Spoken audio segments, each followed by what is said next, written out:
असांजे विच में असांजे नासिक जा ख़ासि रतन मीरचंदानी जी जेके प्रोफेशनल इंजीनियर हुआ, उहे स्पेशलिस्ट इन्हनि जा जेके पप्पा हुआ उहे नासिक ओजर जे अंदरि हटकई जे अंदरि ॿारनि खे पढ़ाईंदा हुआ।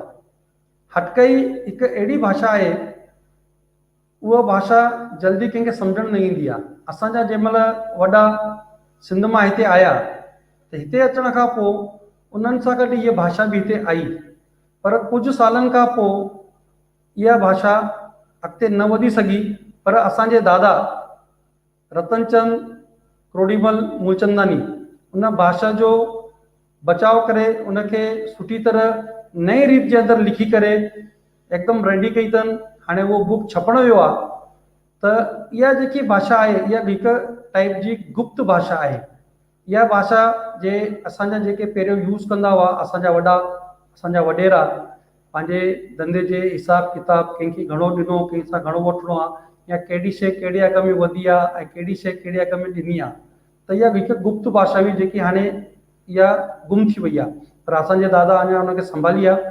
त मां हाणे असांजे दादा रतनचंद क्रोडीमल मूलचंदानी खे निवेदन कंदुसि त उहे पंहिंजे हिन भाषा जे बारे में ॿ अखर सॼे भारत खे, सॼे दुनिया खे ॿुधाइनि त हिकु एॾी सुठी सुहिणी भाषा असांजे विच मां लुप्त थियण ते आई आहे, पर दादा जन उन्हनि खे संभाले करे उनजो संवर्धन करे करे अॼु उन्हनि जी जेकी उमिरि आहे 80 खां मथे आहे, उन्हनि त बि उन्हनि जे मथां हिकु किताब लिखी करे सॼे उनजी बारकायूं कीअं पढ़णो आहे, कीअं लिखणो आहे ऐं कीअं ॻाल्हाइणो आहे, उहा सॼी लिपि उन्हनि ठाही आहे।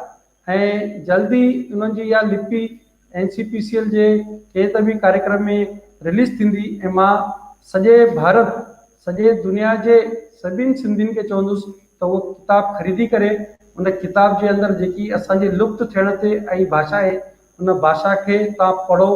तव्हांजे ॾाढी कम जी ॻाल्हि आहे। अॼुकल्ह जेकी इनकम टैक्स या जेके बि ॿिए तरीक़ा माना जेके छापा वग़ैरह पवनि था, त उन ॻाल्हि जे असां यूज़ कंदासीं त उहा भाषा कंहिंखे बि सम्झण न ईंदी। अॼु बि जेके मूड़ी अखर में या जेके हटकाई, उनखे हटकाई चवंदा आहिनि, हटकाई अखर इहे सभु गुम थी विया आहिनि। कोरट जे अंदरि बि ख़ासि करे 2-5 ज़िलनि जे अंदरि हिकु ॼणे खे उनजी ॼाण हूंदी आहे ऐं जेके बि गवर्नमेंट जा झूना किताब उहे उते हूंदा आहिनि त उन्हनि खे उन्हनि खां पढ़ाईंदा आहिनि। ऐं दादा असांजे इरिगेशन डिपार्टमेंट में बि सुठो कमु कयो आहे।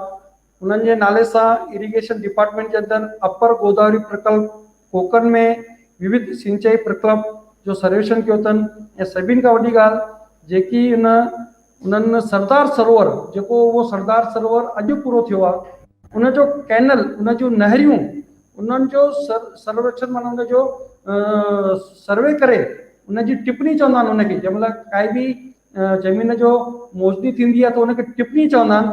उहे टिप्पणी जूं शीटूं अॼु बि गुजरात राज्य जे कच्छ में या गुजरात सरकार वटि उहे आहिनि। माना असांजे विच में अॼु हिकु वरी झूनो इतिहासकार ऐं असांजी ॿोली बचाइण वारा दादा असांजे विच में। दादा तव्हांखे इन कम लाइ मां ॾाढो धन्यवाद ॾींदुसि ऐं तव्हांजा वीचार असांजे सॼे भारत जे साम्हूं ऐं दुनिया जे अंदरि जेके बि असांजा श्रोता ॿुधनि था त तव्हां हिन भाषा जे बारे में असांखे थोरी जानकारी ॾींदा। दादा सभिनी खे मुंहिंजे तरफ़ां नमस्ते। एक्चुअली ॾिठो वञे त इंडिया में, भारत में इलाही भाषाऊं आहिनि। मराठी आहे, गुजराती आहे, हीअ आहे। ऐं जॾहिं केरु गॾिजे थो भारत में मूंखे, तॾहिं अगरि उहो महाराष्ट्र जो हुजे त उहो चए थो मां महाराष्ट्र आहियां, मराठी आहियां। गुजरात जो चए थो मां गुजराती आहियां। बंगाल जो चए थो मां बंगाली आहियां। मूंखे कंहिं बि ईअं हिकदमि न चयो की भई मां इंडियन आहियां या मां भारतीय आहियां। पर सिंधी क़ौम हिकिड़ी इहा ई आहे जेका पाण खे सिंधी चवंदी, सिंधी, पर मां इंडियन आहियां, मां भारतीय आहियां। ही मेन ॻाल्हि अॼु ॾिठी वेंदी आहे। पर इन खां पोइ बि वञी करे मां पंहिंजे हिसाब में चङी तरह जेके बि झूना किताब हुआ उहे कढिया उन सां सॼो स्टडी करे ऐं टोटल उहो करण खां पोइ जेको मां किताबु ठाहियो आहे अॼु, उन किताब खे NCPCL वारनि मंज़ूरी ॾिनो। पर मूंखे हिते मां ॾेई करे 4 साल थिया आहिनि। मूंखे हिते ऑल इंडिया में मां क़रीबन 10-12 माण्हुनि खे पैसा ॾेईंदा आहिनि, भई मूंखे ही किताब लिखी ॾियो, छपी ॾियो, त अॼु ताईं न थियो। पर अजमेर में हिकु आशा प्रिंटर करे आहे, हुन मूंखे चयो तव्हांजो कमु करे ॾींदुसि। हाणे हीअ जेका भाषा आहे पंहिंजी लिपि, हीअ ओरिजिनली सिंधी लिपि क़रीबन 7000 साल पुराणी आहे। हाणे हींअर उन जो बि इतिहास आहे, जंहिंमें 1843 में सिंध जो महाराजा तालेश्वर हूंदो हो। उन जो ऐं जेको बर्टल करे गवर्नर हूंदो हो सिंध जो, त उन जो पाण में झगड़ो थी पियो। उन झगड़े में बर्टल हुनखे हाराए करे ऐं पोइ ईस्ट इंडिया कंपनीअ जो उते राज आंदो। उहो इतिहास अॼु बि आहे मूं वटि, कंहिंखे पढ़णो हुजे त पढ़ी सघनि था। उन बर्टल खां पोइ हुन चयो त भई हिते सिंध में जेका ॿोली हलंदी उहा सिंधी हलंदी, पर लिपीअ लाइ प्रॉब्लम अचणु लॻो। लिपीअ में ईअं प्रॉब्लम अचणु लॻो, सखर वारा चवनि मुंहिंजी सखरू वापरियो, लाड़काणे वारा चवनि मुंहिंजी लाड़की वापरियो, ईअं 8 लिपियूं टोटल हुयूं। इन करे हुन छा कयो, भई तव्हां पाण में झगड़ो कयो था कयो, पर कोई फ़र्क़ु न पवंदो, मां अरबी लिपि ऐं सिंधी भाषा रहंदी। ही सिंध जो वॾो नुक़सानु थियो। अॼु उन सभिनी लिपियुनि जो कागर मां गॾु कया आहिनि। उन गॾु करण खां पोइ अॼु जेको फाइनल लिपि तयारु थी आहे, उन तयारु थियल लिपीअ खे मां NCPCL वारनि खे ॾिनो। हुननि उनखे मंज़ूरी ॾिनी, पर प्रिंटर लाइ मूंखे प्रॉब्लम अचे पियो। प्रिंटर लाइ हाणे अॼु कल्ह ई उनखे मां 3 ॾींहं ई जेका हुन पंहिंजी पहिरीं कॉपी मोकिली, प्रिंट करे मोकिले, उहा वरी रिटर्न फाइनल प्रिंट लाइ मोकिली आहे। घणो करे वधि में वधि महीने ॾेढ जे अंदरि किताब पंहिंजे सभिनी भाउरनि लाइ अॼु ईंदो। सो ही जेको अॼु या पर हिन इतिहास खे वॾो इतिहास आहे। उन जेको जॾहिं बर्टल इन जो गवर्नर हो, तॾहिं हुन चयो भई सिंधी भाषा अरबी लिपि ॾींदी। इन ते सिंधियुनि पंहिंजा जेका सिंधी हुआ उहा ॾाढा नाराज़ थिया। पोइ उन वक़्त ते जेको सिंध हो उहो बॉम्बे प्रेसिडेंट सां गॾियल हो। बॉम्बे प्रेसिडेंट गॾु हुअण करे उतां बॉम्बे प्रेसिडेंस उते पंहिंजो हिकिड़ो मराठो जंहिंजो नालो नारायण जगन्नाथ वैद्य करे उते सिंध जो एजुकेशन ऑफिसर करे रखियो। हुन छा कयो, पंहिंजे सभु 6 ॼणनि जी कमेटी ठाही, 7 ॼणनि जी कमेटी। उन में 3 ॼणा सिंधी हुआ ऐं 5-6 ॼणा मुस्लमान हुआ। त इन करे हुननि पंहिंजो उहो ठराव कयो त भई सिंधी लिपि अरबी लिपीअ में रहंदी। मतिलबु पंहिंजी जेका लिपि हुई हटवाणकी भाटाई इलाही 7-8 लिपियूं उहो पासे करे हुनखे। हाणे उहो सुवाल उन ते अची सभु सिंधी नाराज़ थियण लॻा। पोइ उन ते इहे जेके एजुकेशन ऑफिसर जेको हो, जंहिंजो नारायण जगन्नाथ वैद्य करे हो, उन चयो मां सिंधी हाई स्कूल खोले ॾियांव थो, तव्हां उन ते भले तव्हां पंहिंजो स्कूल चालू कयो, मूंखे वञो। पोइ हुन हटवाणकी लिपीअ जा जेके सभु कागर उन वक़्तु कढिया ऐं उहो सॼो पूरो हिकु तरफ़ जांच करे हटवाणकी लिपीअ जो किताब ठाही नंढे बांदे। उहो लिपि शायदि मूंखे लॻे थो अॼु बॉम्बे यूनिवर्सिटी वटि हुअणु खपे। उहो ठाहे करे स्कूल खोलियईं, जेका कराचीअ में पहिरियों स्कूल आहे। उहो उन स्कूल खे उते हिंदू सिंधियुनि खे हटवाणकीअ में हटाईअ में सेखारींदा ऐं मुस्लिम समाज लाइ अलॻि सां अरबी लिपीअ में कयो। हाणे उहो सुवाल उन खां पोइ वरी जेको ही पोजीशन थियण लॻी, भारत ही थियो 1967 जी 1867 जी ॻाल्हि आहे। 1867 खां उन वक़्त ते पहिरियां 65 ॿार सिंधी पढ़ंदा हुआ।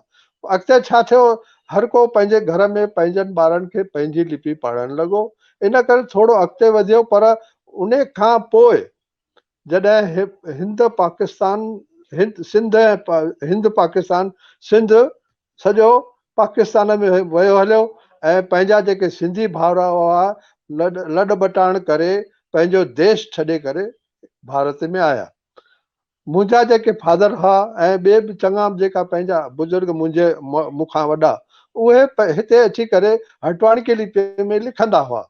मूंखे मुंहिंजे पीउ बि उन वक़्तु हटवाणकी लिपीअ में सेखारियो, पुट ही तूं ज़िंदगी भर यादि रखजांइ। पर मां अॼु ॾिसां थो कंहिं बि भाउ खे पुछ भाई हटवाणकी लिपि छा आहे, त उहो चए थो कहिड़ी हटवाणकी लिपि। मतिलबु मूंखे थोरो ॾुख थिए थो उन बात। तॾहिं इन करे मां उहो सभु जब किताब गॾा कया झूना। उन खां पोइ अॼु उहा लिपीअ जो किताबु जंहिंखे सचित हटवाणकी लिपि सचित्र वर्णमाला नालो ॾिनो आहे, उहो प्रिंटिंग लाइ वियो आहे। घणो करे महीने ॾेढ जे अंदरि उनजी फर्स्ट कॉपी ईंदी। हिनखे NCPCL वारनि मंज़ूरी ॾिनी आहे भई ही छापियो ऐं उनखे उन लाइ तव्हांखे कुझु अनुदान ॾिना।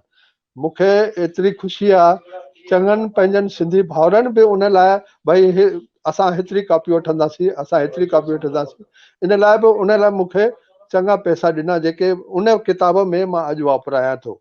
अॼु क़रीबन वधि में वधि महीने ॾेढ जे अंदरि हीअ किताब तव्हांजे हथ में ईंदो ऐं उनखे तव्हां मुंहिंजे हिसाब में तव्हां वधीक ई प्रोत्साहन ॾींदा ऐं उहो किताब हर कंहिंखे तव्हां घर वेठे 8 ॾींहं जे अंदरि तव्हां हटवाणकी लिपि सिखी सघंदा। अहिड़े तरीक़े सां उहा ठाही आहे। हाणे तव्हां सभिनी खे मुंहिंजी विनती आहे त हिन सिंधी लिपीअ खे तव्हां अॻिते वधायो, ही मुंहिंजी तव्हांखे नम्र विनती आहे। वधीक हाणे जॾहिं किताबु ईंदो तॾहिं थी सघे त तव्हां उन वक़्तु मूंखे उन किताब लाइ मूंखे प्रोत्साहन ॾींदा। ऐं ॿियो किताबु भाई मां अञा हिकिड़ो किताबु ॿियो बि हटवाणकी लिपीअ ते लिखियो आहे। उन में भाई ही हटवाणकी लिपीअ जा जेके अखर आहिनि, अठ लिपियूं हुयूं। 8 अखरनि मां हिकिड़ो हिकिड़ो अखर कीअं करणु ज़रूरी आहे उहो बि ठाहियो आहे किताब अंडर प्रिंटिंग आहे। पर महाराष्ट्र सिंधी साहित्य अकादमीअ खे मां उहो किताब भाई छपण लाइ ॾिनो आहे। हाणे उन जो को बि जवाबु नथो अचे, क़रीबन उनखे बि 1.5 साल थी वियो आहे, को बि जवाबु नथो। मूंखे लॻे थो पाण सिंधियुनि खे पंहिंजी हटवाणकी लिपि, हटाई लिपि या केरु चवंदा आहिनि वाणकी लिपि, पर इन लिपीअ खे मोल ॾींदा, उनखे प्रोत्साहन ॾींदा, ही मुंहिंजी तव्हांखे वरी वरी विनती आहे। ऐं जे कंहिंखे बि अगरि कुझु बि उन बारे में मूंखां जानकारी खपे त मूं वटि सॼो झूनो किताब झूना जेके आहिनि उहे आहिनि। हाणे हींअर हिकिड़ी राखी घड़ीअ में हरियाणा जे राखी घड़ीअ में हिकिड़ो संशोधन थियो आहे जंहिंमें सिंधी हीअ जेका हटवाणकी लिपीअ ते कुझु मिलिया आहिनि, मतिलबु पुरावा मिलिया आहिनि जेके भाई तव्हां अॼु बि ॾिसी सघंदा। उनजो दोस्त आहे मुंहिंजो वसंत शिंदे करे, उहो पूना डेक्कन कॉलेज जो डीन आहे। उनजो ॿियो हिकिड़ो सोनाणी करे आहे, उन मूंखे पर टियों ॾींहुं फोन ते ॻाल्हि कई की भाई तव्हां जेको लिखियो आहे किताब उनजी कॉपी मोकिलियो, तव्हांखे उन में मदद कंदासीं। हिकिड़ो मुंहिंजो दोस्त मरेठो आहे सुरेश भालेराव करे, उहो कल्याण में रहंदो आहे। हुन चयो तूं हीअ किताब लिखियो आहे, ॾाढो कमु सुठो कयो थी, छो जो पंहिंजे सिंधी लिपि ही वधंदड़ आहे ऐं उन लाइ सभिनी खे ई सभु उन में ज़रूरी उन में विझणु खपे त ही निश्चित ई सभई जीअं अॻे दुकान में वेही करे हटवाणकी लिपि छो चवंदा आहिनि, हटवाणकी लिपि इन करे चवंदा आहिनि कि अॻे ज़माने में जेके दुकानदार हूंदा हुआ उहो पंहिंजो किताब पंहिंजा कागर पट पंहिंजे लिपीअ में लिखंदा हूंदा।